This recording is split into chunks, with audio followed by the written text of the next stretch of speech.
Hola, buen día. Qué gusto encontrarnos de nuevo. Estamos ya en nuestra tercera sesión, Análisis y estructura de modelos educativos, y en esta ocasión nos corresponde hablar del modelo educativo basado en competencias.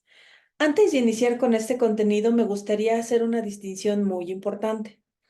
Si bien es cierto que con cada cambio de administración se implementan modificaciones en los programas educativos, eso no quiere decir que los conceptos teóricos también cambien con ellos. Lo anterior implica que los modelos educativos son comunes a nivel global. Estos modelos educativos se traducen en métodos y estos sí corresponden a cada realidad nacional. Sin embargo, los métodos educativos tienen la base de los mismos modelos. Y en este caso estudiaremos el modelo educativo basado en competencias como una de las tendencias y enfoques derivadas de los cuatro modelos que vimos en nuestra primera sesión. Es decir, a partir del modelo práctico artesanal, el academicista, el técnico y el hermenéutico, se derivan nuevos modelos híbridos, que se denominan propiamente enfoque cuando recuperan elementos de más de un modelo y tendencia cuando recuperan lo que deriva de varios enfoques. En nuestra segunda sesión precisamente estuvimos viendo cuáles son los enfoques derivados del modelo hermenéutico y en esta sesión habremos de hablar, del modelo educativo basado en competencias. ¿Qué es lo que implica entonces revisar este modelo educativo? Que no vamos a centrarnos en cuáles son esos componentes ideológicos o políticos que lo aplican en una nación en particular, sino qué es lo que distingue teóricamente o en un concepto abstracto la perspectiva de la educación basada en competencias. Para ello, habremos de recuperar algunos elementos importantes. Primero de ello diremos que el modelo que originalmente regía la educación y que propiamente no tenía grandes conceptos, pero sí desarrolló algunos alcances asociados con la formación docente, fue el modelo transmisivo. En el caso del modelo transmisivo observamos dos conceptos muy importantes. Uno es que el niño no sabe y va a la escuela a aprender, es decir, era como un lienzo blanco que a través de su paso por la escuela se iba transformando. El profesorado, en cambio, sí sabe y viene a la escuela a transmitir sus saberes a través de la explicación. Este modelo transmisivo tenía la parte más fundamental de la educación, en donde decía que los niños no tienen conocimientos anteriores y la función predominante de la escuela era dotarlos de estos conocimientos que les iban a permitir desempeñarse efectivamente en sociedad. El modelo transmisivo fueron los primeros orígenes de la educación como nosotros la conocemos y aparte de ello, nos permite comprender cómo la escuela empezó a institucionalizarse como una necesidad en un grupo social a partir de principios muy genéricos que a lo mejor tenían su origen en fundamentos sociales. Este modelo transmisivo tenía algunas técnicas principalmente centradas en el profesor, porque comprendía que la parte fundamental es el docente. Y si bien es cierto que la educación estaba dirigida al alumno, se pensaba que lo que hiciera el docente era el eje sobre el cual iba a girar la educación, porque el papel del alumno era un tanto pasivo, era un receptor. Las técnicas estaban entonces centradas en el profesor y la primera de ellas es la clase expositiva, donde se limitaba a decir lo que él sabía o bien en un punto un poquito más avanzado a demostrarlo. ¿Cómo nosotros podemos entender la demostración cuando explicaba algo así como en el modelo práctico artesanal y los demás iban observando lo que él hacía? Observamos un ejemplo de demostración en educación básica cuando mostramos a nuestros alumnos cómo funciona un volcán.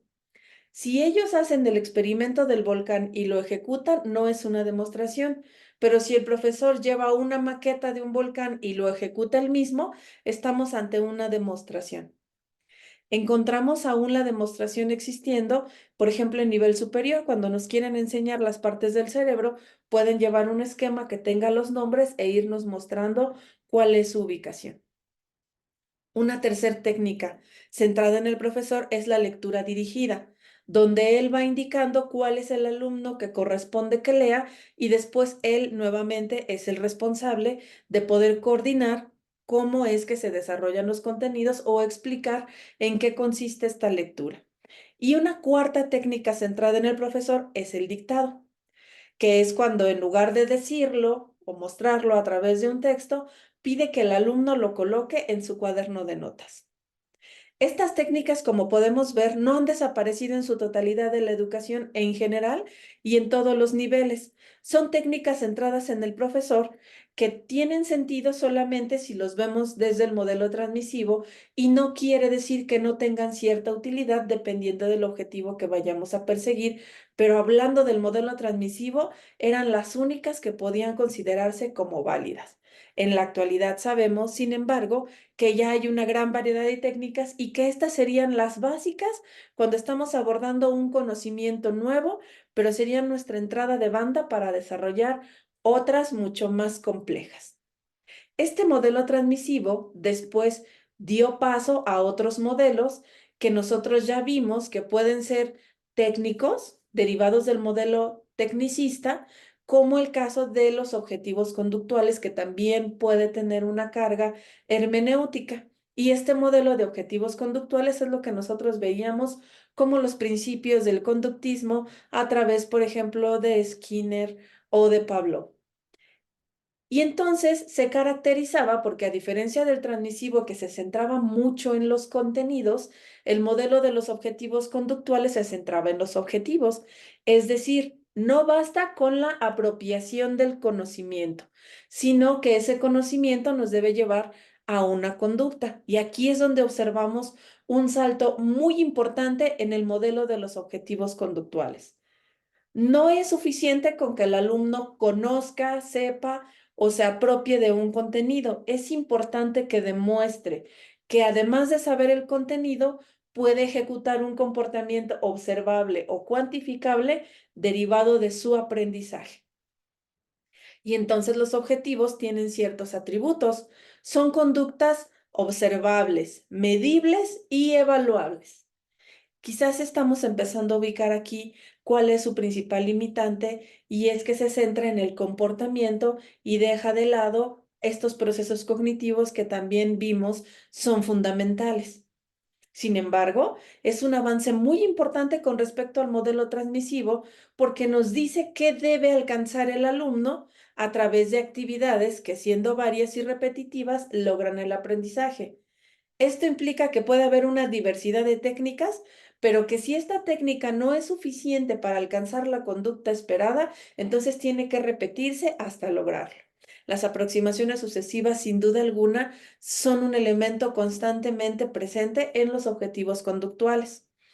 Una parte que ya habíamos revisado y que es importante recuperar es que demanda de ciertas habilidades técnicas y por eso decimos que este modelo de los objetivos conductuales tiene una carga hermenéutica, pero también una carga técnica, porque nos dice que el profesor, además de saber el contenido, debe ser capaz de elegir aquellas fases o pasos que nos van a permitir generar aprendizajes. El primero de ellos es organizar el contexto. ¿Qué es lo que quiero que vean mis alumnos cuando estemos presentando un contenido o buscando un comportamiento? Organizar el contexto implica entonces que yo voy a disponer de los recursos que tiene mi alumno más otros recursos que yo tengo disponibles. El segundo punto de las habilidades técnicas es la capacidad de formular preguntas y que estas preguntas, dependiendo del momento en el cual se orienten, van a permitirnos hacer una evaluación de qué es lo que deben saber, qué es lo que saben o qué aprendieron. Un punto fundamental de las habilidades técnicas asociadas con este modelo conductista es variar la situación estímulo.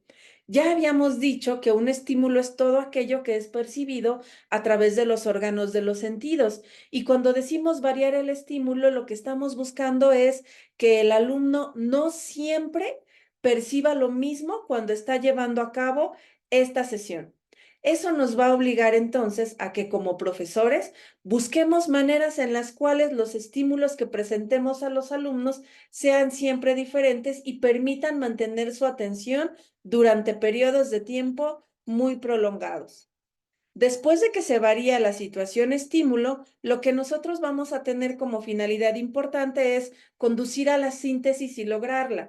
La síntesis es un proceso que por lo general estaría ubicándonos después del análisis. Es decir, presentamos el contenido y promovemos que el alumno lo divida en cada una de las partes que las integran, un proceso analítico, y que después de la presentación de estímulos o técnicas les lleve a originar una integración de esas partes con un nuevo sentido. Eso sería la síntesis. Si el profesor no logra que el alumno pase del análisis a la síntesis, entonces es un reflejo de una limitación en habilidades técnicas.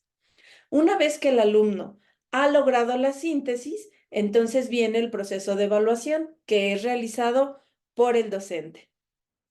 Otra habilidad técnica fundamental para el conductismo es la capacidad de ilustrar con ejemplos, y aquí es donde se ancla seriamente el conductismo con aquellos elementos que nos permiten tomar los conocimientos previos para integrarlos con los nuevos conocimientos y anclar en esquemas cada vez más específicos. ¿Cómo vamos a ilustrar con ejemplos? Por supuesto que aquellos que nos van a permitir que el alumno comprenda los conceptos nuevos a partir de la experiencia que él ya tiene. Pareciera que no es importante, pero otra de las habilidades técnicas fundamentales para el conductismo es propiciar la retroalimentación. Como el conductismo se basa en las indicaciones para el logro de los objetivos, entonces es muy importante para el docente que él nos pueda decir qué es lo que está indicando y el alumno a su vez refiera si está quedando clara esta indicación. Si el alumno no tiene claro lo que quiere hacer, entonces tendremos errores en el proceso y eso por supuesto que no es una condición deseable para este modelo de objetivos conductuales. Otra habilidad técnica que debe tener el docente de acuerdo a este modelo conductista es emplear refuerzos. Eso implica poder promover que esos comportamientos o procesos favorables para generar aprendizajes se repliquen adecuadamente para que se mantengan de manera sostenida.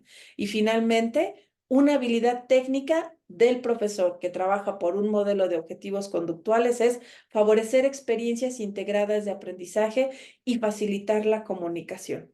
¿Cuándo nosotros vamos a favorecer experiencias integradas de aprendizaje? En el momento en el que hacemos una propuesta de contenidos que tiene varias técnicas entre sí, que nos presentan una estrategia y en las cuales el alumno constantemente pueda aportar elementos que permitan evaluar si los alcances corresponden con lo que estamos esperando.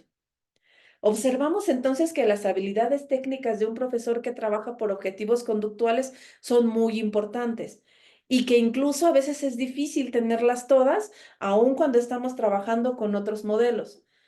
Dentro de las principales fortalezas de estas habilidades técnicas, ubicaremos entonces la diversidad que nos va a permitir ubicar todo nuestro entorno para favorecer la adquisición de conocimientos y el despliegue de una conducta. Y su debilidad más importante radicará precisamente en la omisión de los procesos cognitivos que ocurren al interior con nuestros alumnos cuando estamos favoreciendo, por ejemplo, el pensamiento reflexivo, que es un concepto que también hemos revisado con anterioridad. Una vez que se da énfasis a la importancia de el proceso cognitivo que está dentro de nuestros alumnos, entonces viene un nuevo modelo que se llama modelo de proceso y que básicamente se asocia con el constructivismo. Aquí nosotros seguimos manteniendo un fin último, pero en lugar de llamarle un objetivo, le estaremos denominando meta terminal y se fija como un propósito. La principal diferencia entre un propósito y un objetivo es que el propósito no necesariamente se mide y el objetivo siempre va a deber medirse. Es decir, el objetivo es observable o cuantificable y el propósito tiene diferentes niveles de logro. En un ejemplo muy cotidiano, nuestro propósito de año nuevo puede ser bajar de peso. Y entonces, si nosotros bajamos 1 kilo, 5 o 10 al final del año, habremos cumplido nuestro propósito. Y un objetivo sería bajar 3 kilos de peso. Como podemos ver, si nosotros no logramos el peso que queríamos, pero sí hicimos un avance, habremos avanzado en este propósito. Aún cuando esto no nos implique que hayamos tenido un logro completo.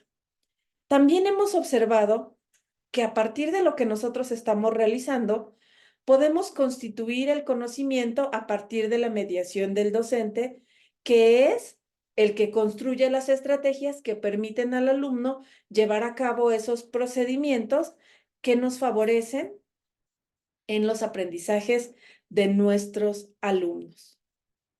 Observemos, por favor, entonces, lo que presentamos ahora como el motivo de competencia. Me gustaría que hiciéramos una reflexión sobre cómo este motivo de competencia nos permite ver el alcance que hay sobre el modelo constructivista para poder definir qué es una competencia y por qué se distingue del constructivismo.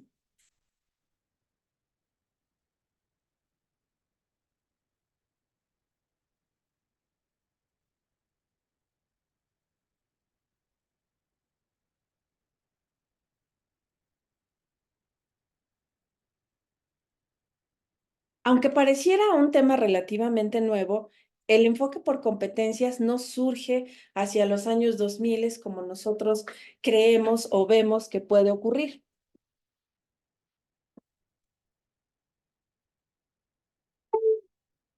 El motivo de competencia es un término que surge hacia los años 50. A diferencia del constructivismo, que se centra mucho en los procesos cognitivos y que busca explicar lo que está ocurriendo en las personas durante la educación y marca metas o propósitos no cuantificables, el enfoque por competencia se basa en lo que se denomina motivo de competencia. Es una tendencia en el que dice que los humanos tienen la necesidad de dominar su ambiente y que comprende tanto objetos como relaciones, es decir, las competencias integran tanto aquellos elementos que existen en la realidad como la relación de estos objetos con otros, incluyendo a los seres humanos, y que el motivo de competencia nos lleva a que querramos nosotros hacer las cosas sin ser un observador pasivo. Entonces, el motivo de competencia nos dice que el deseo de atracción tiene como beneficio el desarrollo de habilidades. Y aquí es donde ubicamos la gran diferencia entre este modelo y el resto de los modelos educativos. Es buscar la motivación o la decisión del individuo para llevar a cabo acciones que le permitan transformar su entorno. Y entonces esto ya nos da un poco más de sentido. Hasta antes de las competencias, la educación estaba basada en un deseo externo. ¿Qué es lo que tienes que saber para funcionar en un grupo social? Y el enfoque por competencias nos lleva a qué es lo que tú quieres aprender y estás en condiciones de desarrollar para desplegar un desempeño que sí tiene utilidad en el grupo social. Y entonces aquí vemos que debe haber una relación muy importante entre lo que el grupo social espera de nosotros y lo que nosotros también queremos para sí mismos. El motivo de competencia entonces busca un anclaje entre lo que yo naturalmente deseo y las expectativas que el grupo social tiene de mí, de manera tal que los dos puedan fusionarse en el proceso educativo. Por supuesto, no es nada sencillo, porque hasta antes dábamos por hecho que existe voluntad del alumno por aprender y que nuestra labor, en caso de que no exista, es elegir una técnica que nos permita desarrollar esa voluntad. Pero nos enfrentábamos constantemente a que por más diversidad de técnicas que empleáramos, esa voluntad no existía.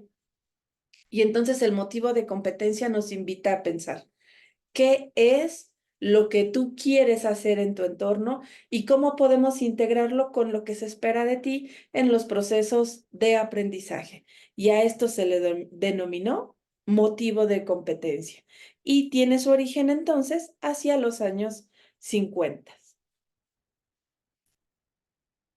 El motivo por competencias, entonces, ya nos orienta hacia los ámbitos del desempeño. Es decir, ¿qué es lo que nosotros esperamos que el sujeto haga a través del plan de estudios con sus competencias? Y esto nosotros lo vamos a identificar a través de indicadores de desempeño. Entonces observamos que el modelo por competencias sí se trata del desarrollo o el despliegue de conductas, pero que estas conductas tengan una carga que nos permita ver cuál es su origen y si éste está asociado con las condiciones esperadas. Entonces, nosotros vemos que el desarrollo y el aprendizaje son procesos que nos van a permitir ubicar cómo es que el alumno avanza cuando los podemos definir. Observamos entonces que el modelo por competencias sigue estando presente en la nueva escuela mexicana, porque lo que nos dice es que el alumno debe mostrar a través de un producto que ha logrado ese proceso de desarrollo y aprendizaje esperado que se marcó previo a nuestra intervención. La diferencia conceptual tiene un componente ideológico o político que nos permite ubicar el modelo de competencias de acuerdo a las necesidades de nuestro país. Sin embargo, sigue manteniendo los mismos constructos teóricos y para poderlo ubicar lo que nosotros tendremos que ver es cómo vamos a relacionar estos procesos de desarrollo y aprendizaje a través de indicadores de desempeño que van a ubicar qué tanto se ha avanzado en comportamientos, procesos y productos o evidencias que nos permitan evidenciar que se han adquirido los procesos que nosotros habíamos planteado al inicio. Es muy importante entonces ubicar que sigue siendo fundamental el desempeño dentro del modelo por competencias aplicado a nuestra realidad nacional. Cuando nosotros vemos que el desempeño es lo que yo realizo y que no necesariamente tiene que ser observado, sino que puede plasmarse a través de un producto escrito, lo que sí debemos considerar es que el desempeño son elementos que articulan el pensamiento con la conducta y lo hacen a través de dos procesos fundamentales que nos van a permitir saber si se habla de desempeño o si es un comportamiento fortuito. El primero es el lenguaje. Hemos visto que el lenguaje sirve para representar nuestra realidad de manera concreta, abstracta y social, y que este nos sirve para comunicarnos con otros, con nosotros mismos o para nombrar elementos. El lenguaje, cuando nosotros lo hemos apropiado, nos va a permitir desarrollar las funciones ejecutivas, que son como los mandatos que nuestro cerebro da para que ejecutemos cierto comportamiento. Y estas funciones ejecutivas pueden ser simples, como caminar, o pueden ser mucho más complejas, como argumentar. El desempeño entonces debe tener una base de lenguaje y una base de función educativa. La base del lenguaje es la que va a estar anclada con los conocimientos, conceptos, teorías y paradigmas que sustentan nuestro desarrollo y aprendizaje esperado. Y por otra parte, la función educativa, ejecutiva, perdón, que es la que se lleva a través de los procesos. Y así es como nosotros tendremos entonces que entender un PDA. El lenguaje, entonces, como habíamos visto, es un elemento que nos permite articular el pensamiento y la conducta. En los componentes que nosotros tenemos del programa de estudios, vemos que el PDA nos dice cuáles son las generalidades que debemos abordar con nuestros alumnos, es decir, cuáles son los procesos de desarrollo y aprendizaje. Y lo que nosotros debemos buscar es qué conceptos tendremos nosotros que dar a los alumnos y cómo presentar lo que pretendemos desarrollar a través de nuestra intervención educativa para ir haciendo una articulación entre lo que ellos piensan y las acciones que se derivan de estos procesos de pensamiento. El lenguaje determina capacidades entonces en la comunicación humana. Si nosotros somos capaces de comunicarnos eficientemente, considerando que los alumnos no son emisor y receptor, sino emisores y receptores que pueden retroalimentarse todo el tiempo, pero que además están ubicados en un contexto específico, entonces podremos hacer claro qué es lo que se pretende con nuestros procesos educativos. El lenguaje, además, rige lo que una persona siente, piensa y quiere hacer cuando se utiliza como un lenguaje interno.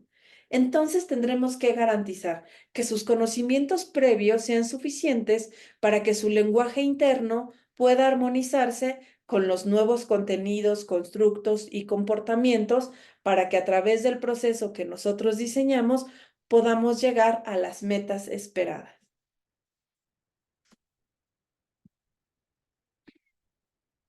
Y entonces, una vez que ya hemos desarrollado correctamente lo que se relaciona con el lenguaje, ahora vamos con las funciones ejecutivas, perdón. Estas funciones ejecutivas son las que se van a plasmar en los proyectos, es decir, el lenguaje tiene un componente muy importante en la planeación que nosotros vamos a tener de nuestra intervención y las funciones ejecutivas son las que van a verse reflejadas en la descripción de los elementos que integran nuestros proyectos, que por lo general ahora van a ser transversales. ¿Cuáles van a ser las funciones ejecutivas que nosotros tenemos que seleccionar? Aquellas que correspondan con lo que dice nuestro proceso de desarrollo y aprendizaje. Iniciaremos entonces hablando de cuál es la capacidad para coordinar y organizar el desempeño, es decir, qué es lo que tiene que hacer mi alumno y cómo esperamos que lo haga. La segunda parte es una capacidad para formular sus metas, planear y lograr sus objetivos. Entonces, este primer punto tiene un papel predominante para el docente, porque él va a indicar una orientación general de qué debe hacer. Y el segundo punto es cuando el alumno se apropia de esa meta que el docente está proponiendo para que a partir de eso él mismo pueda ver qué tiene que hacer para llevar a cabo esa propuesta. Y aquí es donde entra un término que también ya habíamos revisado con anterioridad, que es la sugerencia. El profesor va a sugerir a partir de una instrucción o una propuesta inicial, un conflicto cognitivo, para que veamos cuál es la meta que tenemos. Y si logramos que el alumno se apropie de ella, entonces él mismo empezará a planear y lograr sus objetivos. En un tercer momento, estableceremos los mecanismos para dirigir el comportamiento. ¿Cuáles son las normas básicas, las fases esperadas? ¿Qué es lo que nosotros buscamos promover como un comportamiento deseable dentro del desarrollo de nuestra secuencia didáctica? Después habremos de ver que estas funciones ejecutivas están reguladas por la atención y la memoria del trabajo. Y aquí es donde tendremos que tomar precauciones para ver que estos mecanismos correspondan en tiempos y recursos para garantizar la atención. Recordemos que la atención es cuando nosotros seleccionamos cuál es el estímulo que queremos procesar, porque todo el tiempo nosotros estamos recibiendo diversos estímulos y a veces tenemos que ser selectivos con cuáles sí y cuáles no. Por ejemplo, en el momento en el que yo estoy trabajando con ustedes en esta sesión asíncrona, seguramente están escuchando los ruidos del ambiente y ustedes pueden decidir si se concentran en los ruidos ambientales o en lo que yo estoy explicando. Ese sería el punto de la atención. ¿A cuál de todos los estímulos que me presenta el entorno voy a atender? Y esto va a estar en función de mis objetivos. Y el otro punto es la memoria del trabajo. ¿Qué tanto puedo recordar y qué tanto no puedo hacerlo? Y entonces tendré que buscar mecanismos que me permitan tener presentes estos contenidos. Esto nos obliga entonces a ubicar que la toma de apuntes, por ejemplo, favorece la memoria del trabajo cuando nosotros vamos registrando en alguna bitácora nuestros avances o cuando vamos elaborando apuntes sobre lo que estamos leyendo. Observamos entonces que la atención nos va a indicar cuáles son los tiempos, recursos y actividades mínimas y máximas que vamos a llevar dentro de un proyecto. Y la memoria de trabajo estaría asociada con cuáles son aquellos elementos nodales que no podemos olvidar y de qué manera debemos mantenerlos presentes a través de videos, apuntes, notas, productos parciales. Y entonces estas funciones ejecutivas, una vez que hemos concluido nuestro proyecto, nos van a llevar al despliegue o a la explicación del desempeño cuando presentamos nuestro producto final. Estoy segura de que lo que hemos visto hasta ahora nos está llevando a reflexionar con respecto a qué es entonces lo que nosotros tenemos que realizar. Vemos también que el modelo por competencia sigue siendo aplicable a los proyectos de la nueva escuela mexicana y lo que nosotros tendríamos que promover es cuáles son esos conceptos teóricos que nos van a permitir explicar cómo debemos llevar a cabo nuestra práctica, independientemente de cuáles sean los términos que debamos implementar. El desempeño entonces va a ser el resultado de diversas operaciones cognitivas o procesos que ocurren al interior de nuestros alumnos. Si bien es cierto que habíamos visto al inicio que hay un lenguaje y que hay unas funciones cognitivas, ahora lo que nos toca ver es qué es lo que ocurre con el alumno que no podemos omitir cuando estemos trabajando en el modelo por competencias. Los dos primeros puntos, lenguaje y funciones cognitivas, son responsabilidad compartida del profesor y del alumno, pero el desempeño a través de las operaciones cognitivas corresponde únicamente al alumno y lo que nosotros debemos hacer es favorecerlo de manera adecuada. Para ello, entonces, lo que nosotros veremos es qué tanto se ha elegido correctamente el estímulo que vamos a presentar al alumno y tenemos que garantizar que este estímulo le lleve a una iniciativa. Si el estímulo lo mantiene en una condición solo receptiva, probablemente no haya una intención de modificar y de aprender. Y un tercer punto para el desempeño en operaciones cognitivas es garantizar la toma de decisiones. Precisamente en los proyectos observamos este punto. Nosotros marcamos en los alumnos una sugerencia o una incertidumbre y después les decimos qué es lo que tenemos que lograr al final. Y entonces allí nosotros esperamos iniciativa, voluntad y durante todo el proceso toma de decisiones. Otro punto importante para poder garantizar el desempeño es que nosotros hagamos que nuestros alumnos o fomentemos en ellos la planeación de la tarea. Es decir, nosotros vamos a proponer el proyecto, pero ellos siempre tienen que saber cuál es el paso que sigue. Y a veces este programa lo tienen que generar ellos, pero nosotros debemos tener la certeza de que no hay incertidumbre entre la sugerencia y el producto final. Es decir, el proyecto debe ser presentado con claridad, con todas sus fases desde el inicio, para que ellos disminuyan la incertidumbre y se centren solamente en la ejecución para el aprendizaje y no en la ejecución para disminuir el nivel de incertidumbre. Una vez que ya está planeada la tarea y nuestros alumnos saben todo lo que tienen que realizar, entonces vamos a ir con la ejecución de la misma, donde nuestro papel será un andamiaje. Estar atento a lo que ellos necesitan para poder tender puentes que les permitan salvar las dificultades potenciales que se presentan en sus actividades. Y finalmente, una vez que ellos han terminado su proyecto, hay que proponer una metacognición. ¿Cómo es que resultaron estos procesos de aprendizaje? La metacognición nos va a permitir hacer una evaluación recursiva, es decir, nosotros vamos a garantizar que el alumno piense acerca de qué aprendió, pero también de cómo lo hizo. Y cuando él piensa cómo aprendió, esto le lleva a identificar sus fortalezas y sus debilidades. La metacognición puede darse a través de preguntas simples, por ejemplo, ¿qué fue lo que más te gustó, lo que menos te gustó? ¿Qué se te dificultó más? ¿Qué se te hizo más fácil? ¿Qué hizo diferente este proyecto de los otros? ¿Cuál de las partes del proyecto te pareció más importante? ¿Qué contenido tú crees que fue fundamental o qué parte del proceso te pareció interesante? Esta metacognición permite al alumno reflexionar sobre sus propias acciones y nos ubica a nosotros en qué tenemos que modificar para hacer una diversidad de proyectos que se asocien más con nuestro programa. Y aquí es entonces donde se nos ofrece la oportunidad de hacer un programa sintético y un programa analítico, en donde ubiquemos cuáles son esas necesidades para destinar esa autonomía curricular en la integración de nuevos elementos. ¿Qué otros conceptos serán importantes integrar dentro de nuestra labor docente? Primero es la anticipación. Como profesores tenemos que anticipar ¿Cuáles son las dificultades potenciales que van a tener nuestros alumnos? Después tendremos que tener una carga muy importante de flexibilidad.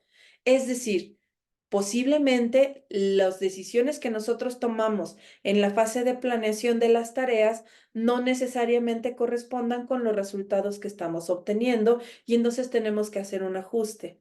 También debemos garantizar el procesamiento de la información, es decir, que nuestros alumnos tengan tiempo suficiente para ir asimilando los nuevos constructos y finalmente procesar el contexto social, que no es otra cosa que ubicar el contexto de mi trabajo docente. Espero que hasta este momento vayamos percibiendo con claridad cómo el modelo por competencias sigue siendo un elemento altamente vigente por los constructos teóricos que nos ofrece para poder aplicar el modelo educativo actual en nuestro país. Y entonces ya relacionamos cómo el modelo por competencias tiene que ver con los procesos de desarrollo y aprendizaje, con nuestra parte sintética y analítica, pero además con los proyectos transversales. Y otro punto que nos falta entonces es cuáles son los procesos básicos para nuestro diseño curricular y qué es lo que nosotros tenemos que considerar para hacer estos ajustes que nos permitan garantizar la ecología escolar, que no es otra cosa que el equilibrio que debe haber entre la escuela y el entorno. Y cuando nos referimos al entorno, hablamos del contexto, de la familia, de las políticas educativas, las políticas de gobierno y las políticas públicas. Siguen siendo 5 elementos básicos. El primero es el análisis del contexto.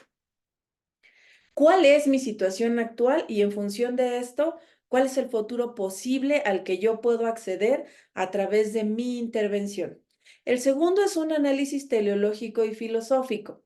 ¿Con qué cuento realmente y qué tipo de persona deseamos construir? Es decir, una vez que haya terminado mi intervención, ¿qué es lo que espero que mi alumno haya aprendido para sí que le permita ser diferente? El tercer punto es el análisis normativo. ¿Cuáles son las leyes, normas, reglamentos, acuerdos y procedimientos de mi país que se relacionan a nivel nacional, regional o global que nos van a indicar cómo y para qué educar? Es decir, estas leyes nos van a decir qué es lo que se espera de nuestra intervención docente. Y a partir de ello, entonces, habremos de ubicar cuáles son los análisis del ámbito del desempeño, es decir, de qué manera puedo lograr la transversalidad en un proyecto. Y finalmente, pero no menos importante, las características de mis alumnos. ¿Cómo son esas personas hacia quienes está orientado este proceso de enseñanza y aprendizaje? Una vez que hemos logrado todo esto, vamos a hacer un análisis de los contenidos del plan de estudios. Y aquí es donde vienen estos términos que nos han mostrado con respecto a cuál es lo que todos tenemos que ver a nivel nacional y cuáles son aquellos elementos que podemos adaptar de acuerdo a nuestra realidad particular. Luego de ello, entonces, tomaremos como base las estrategias metodológicas para diseñar las situaciones didácticas. Y me gustaría enfatizar entonces que del punto número 6, que puede ir a nivel global, regional, de zona escolar o de escuela por completo, el punto número 7 ya es muy particular a nuestra aula. ¿Cuáles son las estrategias que nos van a permitir llevar a cabo situaciones didácticas? Recuerden que nosotros habíamos dicho que un conjunto de estímulos es una situación y un conjunto de respuestas es un acto y que este término importado del modelo conductista nos permite entender, sin embargo, que para que exista una situación didáctica debe haber más de un estímulo a nuestros alumnos para que nosotros desencadenemos el pensamiento reflexivo. Y finalmente, lo que tendremos que analizar es cómo son los mecanismos y las políticas de evaluación, es decir, qué es lo que se espera que nosotros realicemos para poder hacer una reflexión sobre cuáles han sido nuestros avances después de nuestra intervención. Para ello, necesitamos tener evidencias y las evidencias se van a dividir particularmente en dos, las que evalúan el conocimiento y las que evalúan las competencias. Las evidencias de conocimiento van a ser entonces cuando el alumno sabe qué debe hacer, cómo debe hacerlo, por qué lo hace y qué tendría que hacer si hay un cambio en la propuesta original. Nos va a implicar conocimientos de teorías, principios y habilidades de orden cognitivo. Observamos, por ejemplo, que vemos algunos términos asociados con las competencias en esta sesión y si ustedes son capaces de reproducirlos en un organizador gráfico, esa es una evidencia de conocimiento. Pero una evidencia de desempeño que evalúa realmente competencias es el comportamiento en condiciones específicas donde se puede inferir que el desempeño se ha logrado de manera definitiva.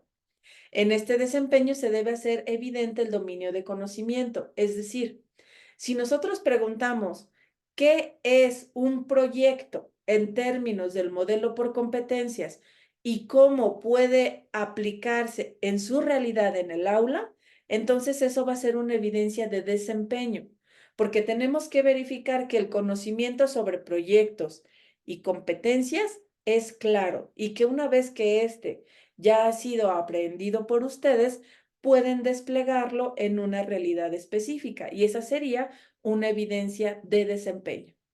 Entonces podríamos pedirles que hicieran un diagrama radial de qué son las competencias, donde coloquen al centro la palabra competencias y empiezan a hacer ramificaciones con todo aquello que las comprende, lenguaje, funciones ejecutivas, desempeño, proyectos, evidencias, productos. Y un diagrama radial completo, entonces sería una evidencia de conocimiento. Y si a ese diagrama radial agregamos una redacción donde ustedes puedan explicar esos conceptos en su práctica educativa, esa sería una evidencia de desempeño, porque nos permitiría ubicar cómo utilizan esos conceptos para transformar lo que realizan dentro del aula. Y para ello, entonces, nosotros vemos que hay diferentes tipos y métodos para colectar evidencias. Las evidencias de conocimiento se van a dividir en dos, el conocimiento base y el conocimiento circunstancial. El conocimiento base es aquel que nosotros ya teníamos anticipado que íbamos a querer evaluar desde el principio y lo podemos recuperar a través de presentaciones orales, es decir, una exposición o una respuesta a una pregunta, las pruebas objetivas que serían los cuestionarios o los exámenes por excelencia, preguntas dentro y fuera del desempeño, es decir, no tenemos nosotros que tener un espacio específico donde les digamos, hoy les voy a preguntar sobre esto. Podemos hacer una evidencia de conocimiento en su naturaleza, conocimiento base durante el proceso. Si al ver que están desempeñando alguna actividad del proyecto nos acercamos y hacemos una pregunta que nos permite entender a qué se debe la dificultad, esa es una evidencia de conocimiento. Puede ser a través de los testimonios, cuando nosotros ponemos monitores dentro del desarrollo del proyecto y ellos registran qué es lo que van viendo. O también puede ser a partir del propio diario que el alumno realiza sobre lo que hace. Y aquí tendremos entonces una explicación importante sobre cuál es la relevancia de los testimonios o los registros para evaluar el nivel de conocimiento, porque sin él entonces la evidencia de desempeño no tiene un fundamento. Tenemos otro tipo de evidencia de conocimiento que es el conocimiento circunstancial, que son preguntas fuera de desempeño con una comunicación informal. Es decir, cuando ellos empiezan a realizar su trabajo, surgen conceptos que no teníamos previstos al inicio y que nos permiten ver cómo se relaciona lo que estamos ejecutando con otras ideas que van surgiendo o emergen y que nos van a permitir ver qué tanto nosotros podemos incursionar en estos nuevos conceptos circunstanciales para fortalecer el conocimiento base. Las evidencias de desempeño, por otro lado, van a dividirse en dos. La evidencia directa, que por regla general se asocia a los procesos, y los productos. La evidencia directa es primero a través de la observación. Cuando el alumno está llevando a cabo su proyecto, yo puedo observar cómo lo está realizando y esto me va a permitir ver, entre otras cosas, su autoría, su iniciativa, su participación. Uno más puede ser la simulación, cuando proponemos que lleven a cabo un desempeño en condiciones controladas. Otra evidencia directa son los ejemplos en el contexto de la práctica profesional, que es cuando nosotros les pedimos que ellos nos digan en dónde pueden aplicar lo que han aprendido. También están los testimonios y aquí ya vemos que nuestro diario de trabajo o el diario de los alumnos nos va a permitir ver tanto conocimiento como desempeño. Y los productos van a ser los proyectos, es decir, el resultado de esa evidencia directa que se va a migrar hacia la materialización de un reporte, un informe, un esquema, un cartel o cualquier evidencia final que me permita dar cuenta de cómo se desarrolló el proceso.